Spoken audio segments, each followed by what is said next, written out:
Hello there, dear friends, and welcome once again to the Relaxed Fantasy Review. Today, we're going to be talking about a subclass of the Druid, straight out of Tasha's Cauldron of Everything, the Wildfire Druid. The Wildfire Druid embraces a concept that nature is wonderful, but sometimes nature has to go through the wildfires stage. When the forests burn down, and provide their essence to the ground so new forests can grow. This is a natural thing that happens all over the world, and the Wildfire Druid understands that. And they are the caretakers of this particular type of nature, the wildfire. As such, they have a lot of abilities to burn things. Starting right away at second level, they get their circle spells, so these are spells that are automatically prepared for them and don't count against their druid spells known. You've got some great staples in here. You've got Burning Hands, you've got Scorching Ray, you've got Fire Shield, you've got Flame Strike, you've also got some cool healing, Cure Wounds, Revivify. So the spell list is good. It very, very much focuses on burning and healing, which is the whole theme of this particular druid, and I'd say it's an 8 out of 10 spell list. It's not perfect, but it definitely has plenty of uses that the druid is going to use in and out of combat. The other thing they get at level 2 is their Wildfire Spirit. They can use their wild shape power, and instead of transforming into a beast, they summon a Spirit of Wildfire. This pet stays with you for an hour, or until it drops to 0 hit points. And this thing has quite a few cool powers. First of all, it scales based on your proficiency bonus as far as a lot of its abilities go. And its hit points scale based on your level. Its armor class doesn't scale weirdly. It's got a low armor class. But it has a flying speed, so it can fly and hover at 30 feet around you. It attacks using a ranged attack, little fire seeds that it spits out and do decent damage, 1d6 plus a couple things.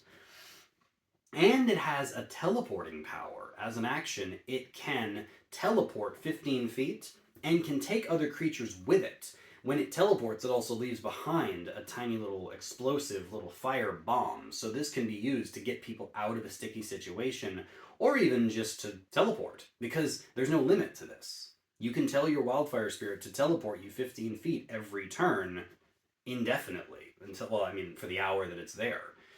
All of these powers are great. Teleportation, ranged attacks, flying speed, immunity to fire damage, if I needed to say that.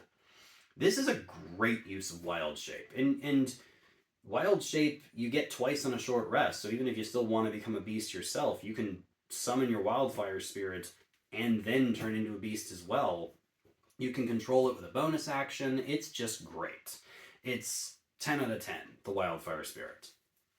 Now, at level 6, you get the Enhanced Bond power.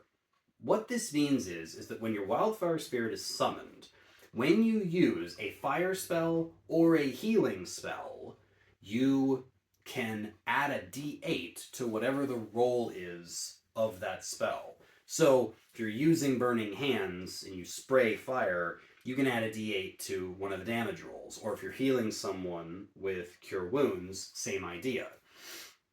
The other thing is that you can use the Fire Spirit to cast these spells. So you can send it away to burn or to heal on like the other side of the battlefield if you want to. This is okay. The buff isn't super good. The ability to cast spells at range is nice, but you could have already done that with a familiar if you wanted to.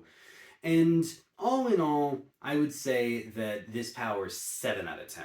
The buff doesn't scale, and it's okay for healing, but for damage purposes, it doesn't really stack up.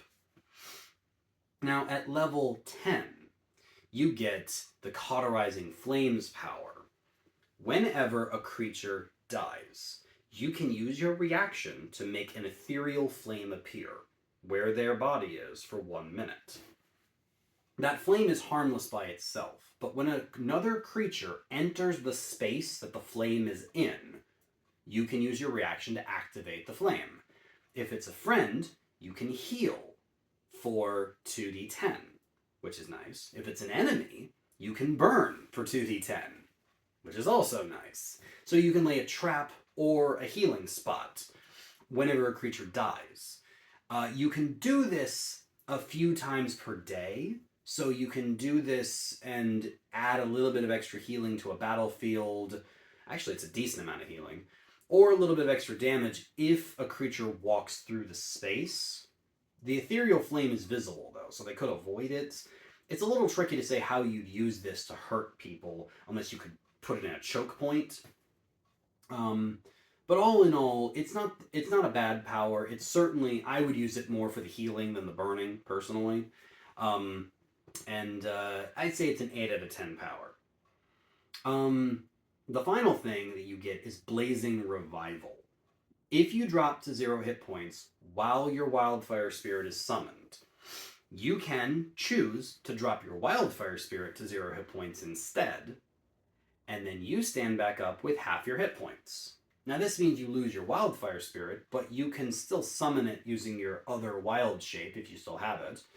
And since this is at level 14, you're about to, enter the higher tiers of play, and having a way to get up after dropping to 0 hit points is great. It'd be nice if it restored you to full instead of half, but it's still great.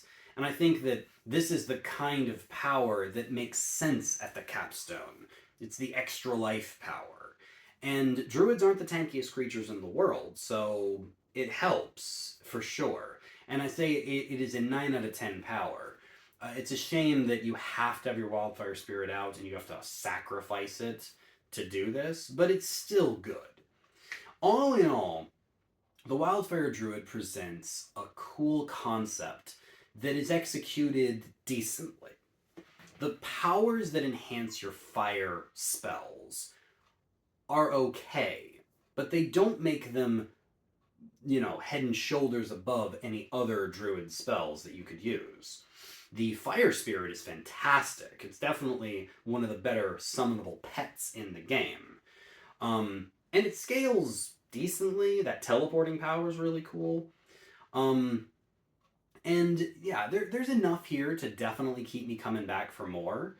I say that you just don't want to get too lost in the fire, because if you constantly spam fire spells, you're going to run out of spell slots, and the power that buffs up your Scorching Rays and your Burning Hands and the rest of it isn't that supreme. Honestly, this strikes me more as a better healer druid, because you get better healing spells, you can buff them, and it's going to be more meaningful when you do that.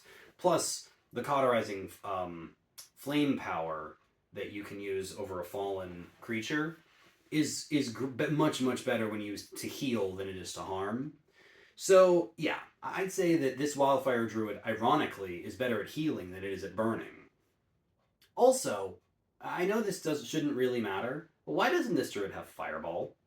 Like, of all the spells I'd like to see it get, I'd rather it have that. That would have definitely bumped it up a notch for me. But I digress. Wildfire Druid, you're okay. I like you. 8 out of 10. This has been the Relaxed Fantasy Review. If you enjoyed the video, please like and subscribe down below, and keep your eyes peeled for more subclass reviews coming down the line soon. Have a good one, my friends.